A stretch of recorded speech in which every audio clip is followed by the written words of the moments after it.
Well, hey there, happy day 816 of What You Up To Now. Sharon Horne-Ellstrom here, documenting the journey from the offline brick and mortar world, corporate world, 47 years in brick and mortar real businesses, and a quarter century, or a little over a quarter century of that, also in corporate America, working for some of the biggest corporations in the world. And I found myself in a situation where I was getting divorced, had to get rid of all my businesses because all of my businesses were connected between me and my ex-husband and I. And so all of that got blown up. So as that got blown up, I got the opportunity, because it didn't feel like the opportunity at the time, but now I see it was a huge opportunity to explore things that I'd always been interested in. I've always been interested in the internet, but I never had the time because I was so busy doing everything else in my life to explore online options. And now I'm so grateful that I did, because with COVID-19, it is really the time for people to be exploring and doing that. I help businesses to create an online component for their offline business, and so many of them haven't done it yet, and now everybody's rushing to the internet and wants to be doing that. Well, my journey, my original intent was to duplicate my offline success online. I haven't gotten that yet. I have not. I did some pretty incredible things offline, and so to duplicate that online, I haven't gotten there yet. I believe that 2020 is going to be the year that I make that happen. But I'm not going to stop there, right? I'm going to continue to do things. We don't stop our lives every time we achieve a goal. We always have another goal, another intention, another thing in mind. So today is a marathon day. Marathon day because I'm doing and participating in the Rise Up Challenge, and they're having 20 speakers from, well, noon to 7 my time. And I also have my 4-year-old granddaughter during that time period. So I'm trying to figure out, how can I be playing this marathon in the background while we're doing projects in the living room? We're going to make Barbie clothes or something today. So I'm thinking about that and how I can incorporate both, because I think the information's good for her little 4-year-old mind to hear in the background as well as I want to be able to hear and listen to and absorb the information. Not sure I'll be able to take notes, but I do want to at least be able to listen. So I'm trying to figure out how I'm going to do that marathon. Also, I'm participating in 3 other challenges, as well as doing my own Get Up and Go challenge. Today was day 23 of my Get Up and Go challenge, and it's going really, really well. I love doing challenges. They're the quickest, easiest, fastest way to get results in a compressed period of time. You put focused effort towards something that you want to achieve, and you can achieve results in days that take people years to make happen. Now, as scary as the COVID-19 virus is, this is an opportunity for us to make changes and things happen in our lives that we maybe never would have otherwise made. And it's scary because change is scary, but it's also a huge opportunity to actually set our lives in the trajectory that we want them to go.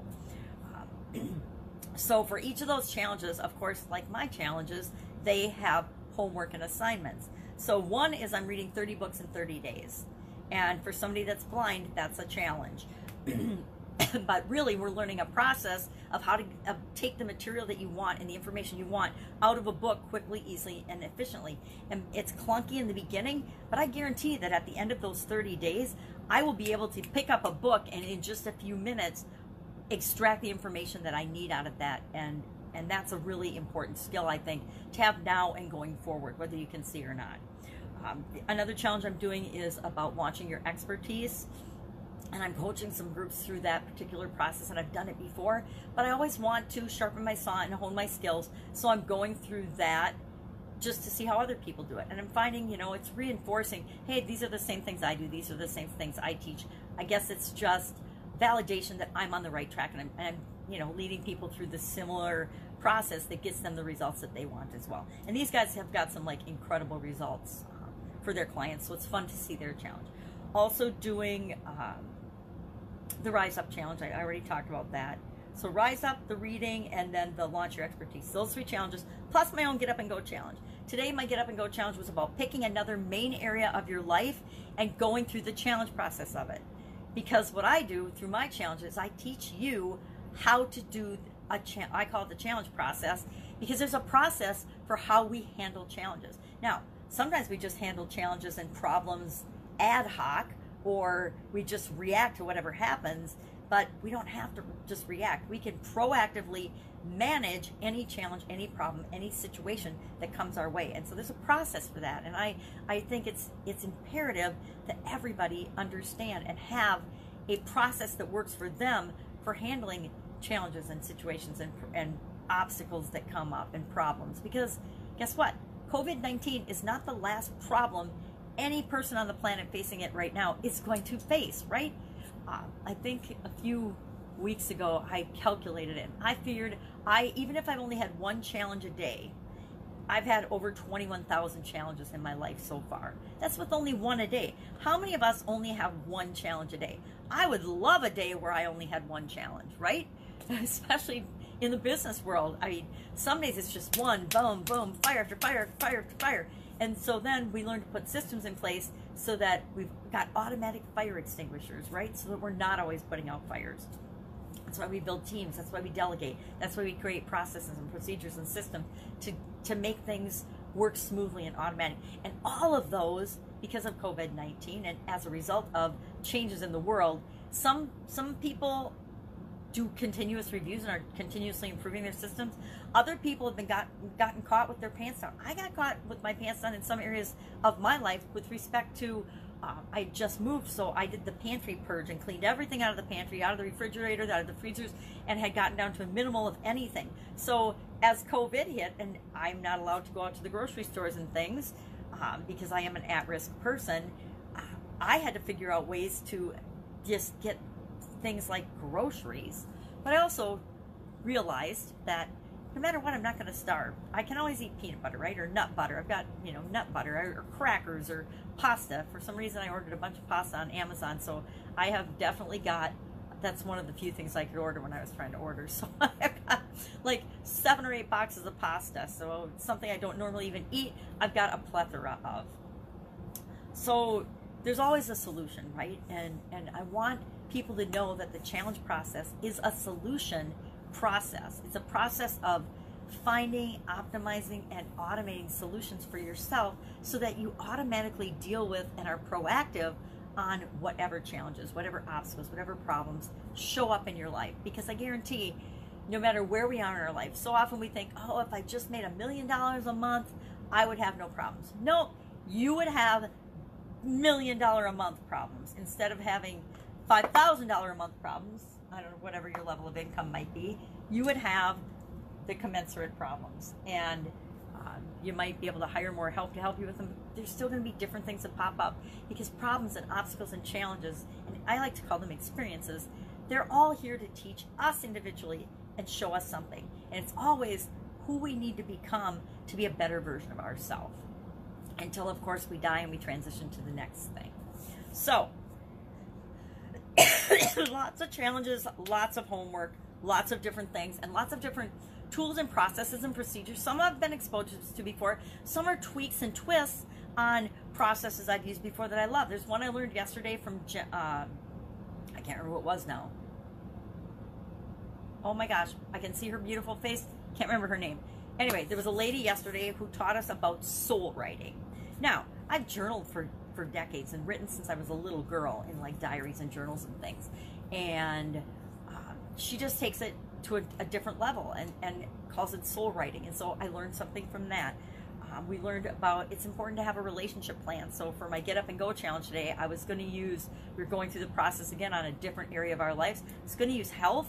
And instead I committed to and I walked through a really tough area for me personally, which is having a relationship plan. So I kind of killed 2 birds with 1 stone by doing my homework for one challenge and using it as an example in my own challenge. So it just goes to show you that I'm going through my own challenges right along with you. We're all always facing situations and challenges and opportunities to grow. I like to call the challenges opportunities to grow.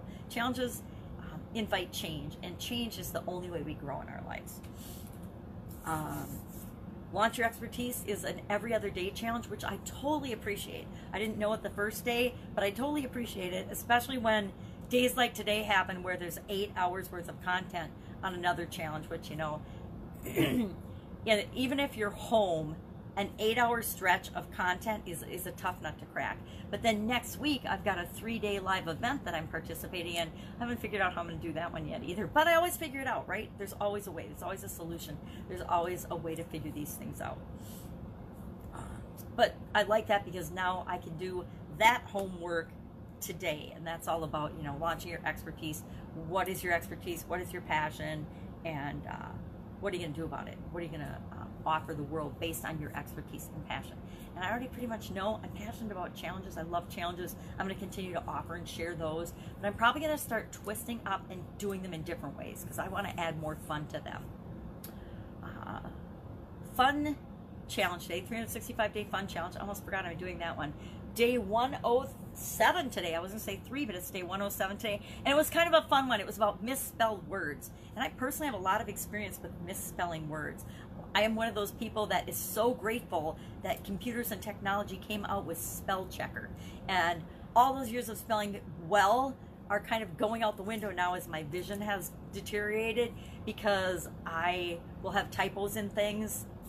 If my hands happen to be in the wrong place, then there's a bunch of typos and I send gibberish to, fortunately mostly just to my children, I send the gibberish to. I catch the other things before then, or I have somebody else filter and catch them. But I've just had to learn to cut myself some slack and realize that I'm going to make typos and I'm going to make mistakes. And it doesn't mean they're okay, but sometimes getting the communication out there and responding to somebody with a couple of typos is more important than not responding to them and waiting for somebody else to check it and make it perfect. That's why I love Voxer, different technology. It's a walkie-talkie technology. So one of my students can ask me a question, I can answer right away by the push of a button. I don't have to type it out, and you don't get to capture that. Like, it's kind of fun to share text messages and share written communications, because then you have the record of that, a record and a trail of your communications. But it's also, I think, more important to be timely and responsive and help somebody with their problem and their challenge and their situation right now than it is to worry about capturing a record of that. So it depends on your position. That's it. I've got a huge, amazing marathon day coming up, and I'm excited for it. I hope you're excited for your day as well. If I can help you in any way with anything, especially when it comes to, offline to online business, questions, how to do that, how to make that happen.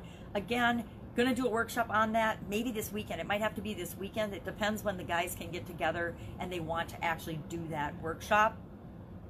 But we're going to do that.